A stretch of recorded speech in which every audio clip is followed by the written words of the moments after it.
ഗോവിന്ദചാമി ജയിലിൽ ചാടി പിടിക്കപ്പെടുകയും ചെയ്തു. പക്ഷെ സുപ്രീം കോടതിയുടെ ഒരു വിധി ഉണ്ടായിരുന്നു. അയാള് ചിലപ്പോ ആ പാവപ്പെട്ട സൗമ്യ എന്ന് പറയുന്ന പെൺകുട്ടീനെ പീഡിപ്പിച്ചിട്ടുണ്ടായിരിക്കും.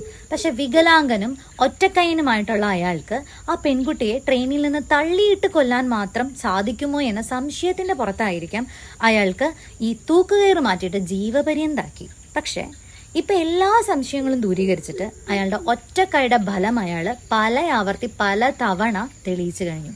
എന്നിട്ടും അയാൾ എന്തിനാണ് നമ്മളിങ്ങനെ തീറ്റിപ്പോറ്റുന്നതെന്ന് അറിയില്ല.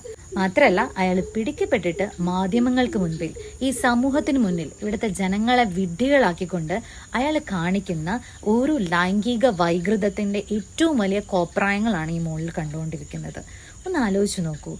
മാനസിക വിഭ്രാന്തിയുള്ള അല്ലെങ്കിൽ കൊടും കുറ്റവാളിയായിട്ടുള്ള ലൈംഗിക വൈകൃതമുള്ള പലതരത്തിലുള്ള ക്രിമിനലുകളായിട്ടുള്ള ആളുകളെ ഇങ്ങനെ തീറ്റിപ്പൂറ്റി ഇവരുടെ കഴിവ് തെളിയിക്കാനായിട്ട് നിർത്തി കഴിഞ്ഞു കഴിഞ്ഞാൽ ഇവിടെയുള്ള ജനങ്ങൾ എന്ത് വിശ്വസിച്ചിട്ടാണ് നമുക്ക് കിടന്ന് ഉറങ്ങാനായിട്ട് സാധിക്കുക?